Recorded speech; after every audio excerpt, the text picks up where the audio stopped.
অবসর নিয়ে নতুন তথ্য দিলেন সাকিব। ক্রিকেটের কোনো ফরম্যাট থেকেই এখনো আনুষ্ঠানিকভাবে অবসর নেননি বলে দাবি করেছেন বাংলাদেশ জাতীয় দলের সাবেক অধিনায়ক সাকিব আল হাসান।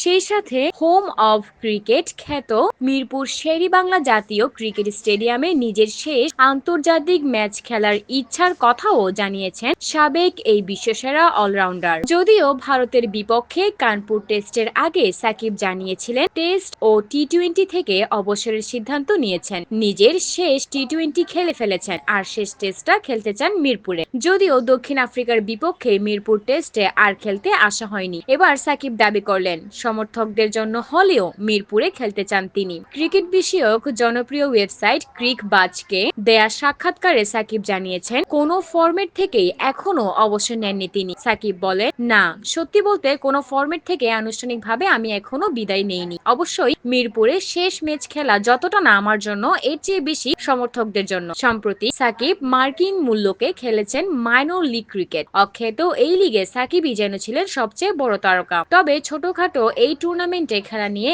এত বড় তারকার নেই কোনো আফসোস। সাকিব বলে, সত্যি বলতে আমি খুব উপভোগ করেছি। অনেক লোকাল প্লেয়ারের সাথে পরিচয় হয়েছে, অনেকের সাথে দেখা হয়েছে যাদের ক্যারিয়ারের শুরুর দিকে দেখেছিলাম। অনূর্ধ্ব-19 দিনগুলোতে ফিরে গিয়েছি। ছোটবেলার মতো এমন একটা ক্রিকেটীয় পরিবেশ পেয়ে খুব ভালো লেগেছে। মনে হয়েছে আগের সময় কাটাচ্ছি আবার। দেশের ক্রিকেটের পোস্টার বয় হিসেবে সাকিবের যার নাম উচ্চারিত হবে সবার প্রথমে, কিন্তু রাজনৈতিক ডামাডোলে সেই সাকিবের গ্রহণযোগ্যতা থেকে জনপ্রিয়তা সবই কমেছে। সাকিবের অবশ্য নিজের ভূমিকা নিয়ে কোনো আক্ষেপ নেই। তিনি বলেন, আমার মনে হয় কিছু সাংবাদিক ও অনলাইন পোর্টালের বানোয়াট গল্প এগুলো, যার কারণে মানুষ এমন ভাবে। কারণ বাংলাদেশে আগে এসব কেউ করেনি যা আমি করেছি। এসব তাদের জন্য নতুন ছিল, হজম করা কঠিন ছিল। এখন অন্য কেউ এসব করলে তাদের উপর এত প্রভাব পড়ে না যতটা আমার উপর পড়েছিল, কারণ আমি ছিলাম প্রথম। ভালো খারাপও তার কাছের মানুষেরা অবশ্য তাকে নিয়ে এভাবে ভাবেন না। সাবেক এই বিশ্বসেরা অলরাউন্ডার জানালেন, মানুষের নিজস্ব ভাবনা থাকতেই পারে, তা নিয়ে আমার মাথা ব্যথা নেই। কে কি ভাবলো তাতে আমার কিছু যায় আসে না, কারণ আমার কাছে মুখ্য বিষয় হলো